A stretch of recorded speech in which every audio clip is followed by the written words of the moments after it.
अच्छा, चूहे बिल्ली से याद आया, सड़क पर गाड़ी चलाने वालों की भीड़ में सबसे खतरनाक आतंकी ये लोग हैं। अब इनकी खासियत ये है कि ये खतरनाक तो हैं ही, अत्यंत बेवकूफ़ भी हैं। अरे भाई, कोई इनको समझाओ कि अपने साइज़ के हिसाब से कारनामे करें, लेकिन नहीं भाई साहब, ये तो कौवे हैं जो हंस की चाल चलेंगे। तो ज़रा हमें ही समझदारी के साथ काम लेना पड़ेगा, क्योंकि अगर हाथी चींटी पर पैर रख जाता है तो चींटी की चटनी बन जाती है, लेकिन पाप तो हाथी को ही लगता है ना। तो चाहे चींटी वहाँ अनदेखी ही घुस गई हो, चाहे चींटी लाख समझाने पर भी बात ना मान रही हो, लेकिन बड़े बुजुर्ग तो हाथी हैं, है ना। तो इन चूहे बिल्ली चींटियों को नासमझ मानकर माफ़ किया जाए और इन्हें आगे बढ़ने दिया जाए, फिर हम चलते हैं आराम से फैल कर, है। याद रखें कि आप केवल एचपी के वाहन चालक ही नहीं हैं, बल्कि एचपी की मान मर्यादा के भी धारक हैं। तो जैसे टीटी आपकी है, वैसे ही माल भी आपका है और एचपी भी आपकी है। तो आपकी शान हमारी शान। स्वभाव से जुड़ी अगली चीज़ है स्वपरीक्षण। जैसा कि हमने पहले भी बताया है, स्वपरीक्षण का मतलब खुद की टीटी और माल की पूर्ण रूप से देखभाल। जब आप फिट, जब टीटी फिट, तब सब खुश। स्वपरीक्षण के लिए रोज़ गाड़ी को चेक करना, काम के वक्त शराब या नशा ना करना और गाड़ी चलाते वक्त अलर्ट रहना, ये सारी चीज़ें ज़रूरी हैं। ड्राइविंग स्वभाव को लेकर सबसे महत्वपूर्ण चीज़ है डिफेंसिव ड्राइविंग। डिफेंसिव ड्राइविंग या आत्मरक्षक ड्राइविंग का मतलब यह है कि सुरक्षित और धीमी गति से ड्राइविंग करना, दुर्घटना के पूर्वानुमान के साथ ऐसी गाड़ी चलाना कि यदि कोई अनदेखी चीज़ सामने आ भी जाए तो आपको उसका सामना करने का समय और मौका दोनों मिले। सड़क पर गाड़ी चलाते वक्त अपनी इंसानियत खो न दें। हम इंसान हैं, एक दूसरे की ओर हमें सद्भाव, प्रेम और आदर से पेश आना है, ये याद रखें। ट्रैफिक के नियमों का पालन करना सिर्फ सुरक्षा के नज़रिए से ही नहीं, बल्कि इंसानियत के नज़रिए से भी आवश्यक है। चाहे पीछे से कितनी भी हॉर्न सुनाई दे, सिग्नल का पालन करना हमारा कर्तव्य ही नहीं, हमारा हक भी है। यहाँ पर जो गाड़ी फ्लाईओवर से उतरेगी वो आपके दाएं तरफ से आ रही है, इसीलिए पहले जाने का हक उस गाड़ी का बनता है। इसी तरह किसी भी गोल चक्कर पर हमेशा अपनी दाईं तरफ की गाड़ी को पहले निकलने दें। रोड साइंस आपको सड़क पर आने वाली चीज़ों का अंदेशा देती हैं और अन्य नियमों के भी। इनका पालन अवश्य करें। लेन की मर्यादा को बरकरार रखें। लेन कटिंग से परेशानी बढ़ती है पीछे वालों के लिए। कई बार आपके अचानक लेन काटने से पीछे की ट्रैफिक का बोलबाला हो सकता है। रोड नियमों को तोड़ने का जुर्माना बहुत भारी हो सकता है। सरकार की तरफ से जुर्माना बढ़ाने की घोषणा आने के संकेत हैं। ड्राइविंग स्किल्स यानी आपकी ड्राइविंग की योग्यता। ड्राइविंग व्यवहार में हमने मानसिक तत्वों पर नज़र डाली। अब ड्राइविंग स्किल्स यानी कि ड्राइविंग के दौरान काम आने वाले तकनीकों के बारे में बात करेंगे। किसी भी आदत को अपनाने में वक्त लगता है, ये हम सब जानते हैं।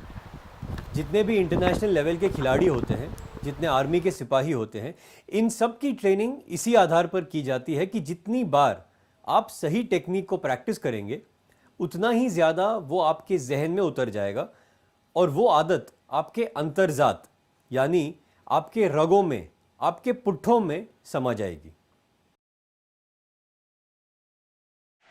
उदाहरण के तौर पर बात करते हैं अपने सचिन की। जब 1998 में शेन वॉर्न अपनी पहली इंडिया के दौरे पर आ रहे थे, तब पूरी दुनिया ने इस टूर को वॉर्न वर्सेस तेंदुलकर करार दिया था।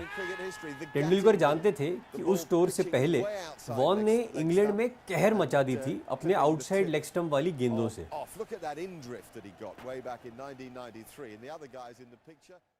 टूर्नामेंट से एक महीने पहले से सचिन तेंदुलकर की तैयारी शुरू हो चुकी थी।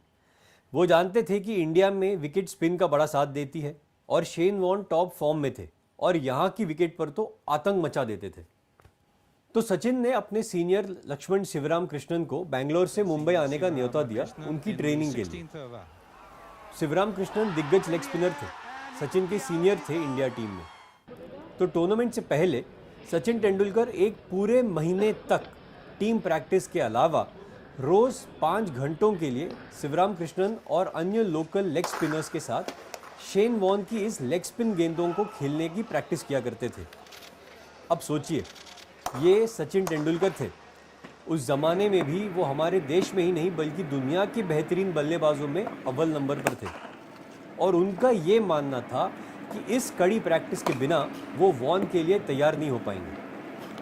प्रैक्टिस बैटिंग की नहीं थी, प्रैक्टिस थी एक नई आदत, यानी लेग स्पिन को खेलने की आदत को अंतर्जात करने की। टूर्नामेंट शुरू हुआ, टेस्ट मैच सीरीज थी। तेंदुलकर के लिए अब लेग स्पिन खेलने की आदत प्राकृतिक हो चुकी थी। उन्होंने उस मैच में 204 रन बनाए।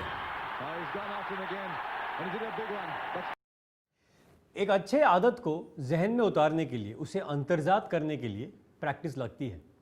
और प्रैक्टिस इस लक्ष्य के साथ करनी पड़ती है कि आप उस आदत को अपनाना चाहते हैं।